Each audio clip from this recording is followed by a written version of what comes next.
Sebelum menonton, jangan lupa like, subscribe, dan tekan tombol lonceng. Selamat menyaksikan. Presiden Joko Widodo mengapresiasi peran kemasyarakatan dan kebangsaan Gerakan Pemuda Ansor dalam menyebarkan nilai-nilai modernisasi, beragama, dan mengawal demokratisasi politik. Apresiasi tersebut disampaikan Presiden saat meresmikan pembukaan Kongres ke-16 GP Ansor di Pelabuhan Tanjung Priok, Jakarta. Indonesia akan menyelenggarakan agenda akbar nasional yaitu pemilihan umum tahun 2024. Terkait hal tersebut, Presiden Jokowi mendorong semua pihak, termasuk GP Ansor, untuk berkomitmen memastikan penyelenggaraan pemilu berlangsung secara demokratis. Kepala negara juga menekankan bahwa persatuan dan keutuhan bangsa harus ditempatkan di atas segalanya. Menurutnya, GP Ansor harus menjadi garda terdepan untuk menjaga persaudaraan dan keutuhan Indonesia, serta aktif mendinginkan suasana menjelang pemilu. Tidak hanya mengawal pemilu, Presiden juga meminta para ulama, tokoh agama, dan cendekiawan untuk mengawal pemerintahan ke depan. Menurut Presiden, Indonesia emas yang dicita-citakan hanya bisa diraih dengan konsistensi perjuangan yang berkesinambungan. Saya sudah sering menghadiri kongres atau munas ormas kepemudaan. Tapi baru kali ini saya melihat kongres di atas kapal. Ini kelihatannya GP Ansor ingin mencari suasana yang berbeda.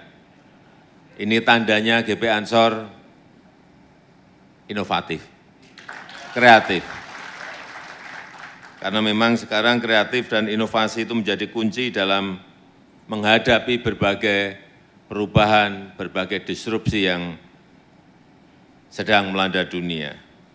Hadirin yang undangan yang berbahagia, saya mengapresiasi peran kemasyarakatan dan kebangsaan GP Ansor, utamanya dalam mengkampanyekan moderasi beragama dan mengawal demokratisasi politik. Dan wajah NU ke depan akan diwarnai oleh kepemimpinan dan arah gerak GP Ansor hari ini. Orang muda hari ini adalah pemimpin atau penentu masa depan. Kita tahu penyelenggaraan pemilu 14 Februari nanti merupakan agenda akbar nasional. Karena sudah mendekati, sudah sangat dekat pemilu, saya tidak berani menyinggung masalah angka. Saya juga tidak akan menyinggung Pak Kapolri dan Pak Panglima TNI. Yang nama belakangnya tadi sudah disinggung oleh Pak Ketua Umum GP Ansor. Sekali lagi, penyelenggaraan pemilu 14 Februari nanti merupakan agenda akbar nasional. Oleh sebab itu, dukungan dan partisipasi kita semuanya sangat-sangat diperlukan. Komitmen kita semua jelas bahwa pemilu harus demokratis. Pemilu harus dipastikan berlangsung aman dan tertib, transparan, dan yang paling penting, pemilu harus menggembirakan, tidak meresahkan, tidak menakutkan, tidak mengkhawatirkan.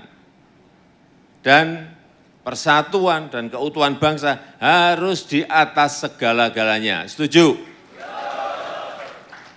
Sekali lagi, persatuan dan keutuhan bangsa harus di atas segala-galanya. Ini hukumnya fardu ain, hukumnya wajib, bahwa GP Ansor harus selalu berada di garda terdepan untuk menjaga persaudaraan dan keutuhan Indonesia. Setuju? Untuk aktif mendinginkan suasana apabila tensi naik. Tapi kalau dingin-dingin ya nggak usah. Tapi kalau tensi naik harus aktif mendinginkan untuk memberikan klarifikasi juga penting, agar masyarakat tidak terseret pada berita-berita bohong, berita hoax yang merugikan kita semuanya.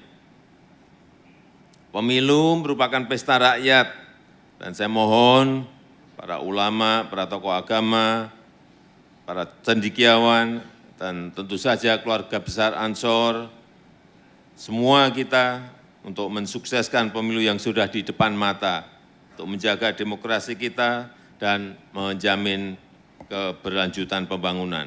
Pembangunan di semua sektor telah berjalan jauh dan harus kita kawal sebaik-baiknya.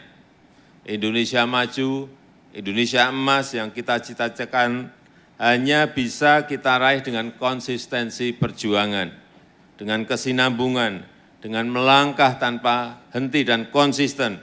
Artinya, tugas kita bukan hanya mengawal pemilu, tugas kita juga mengawal pemerintahan ke depan, membantu pemerintahan ke depan agar mampu menjalankan tugas sebaik-baiknya untuk memenangkan Indonesia dalam persaingan dunia yang semakin ketat dan semakin berat. Kita harus mawas diri di tengah situasi dunia yang masih tidak menentu ini, masih penuh dengan ketidakpastian. Kita harus terus membela nilai-nilai kemanusiaan. Kita harus memperjuangkan kemerdekaan Palestina. Indonesia memperjuangkan two-state solution bersama bangsa Palestina memperjuangkan kemerdekaannya.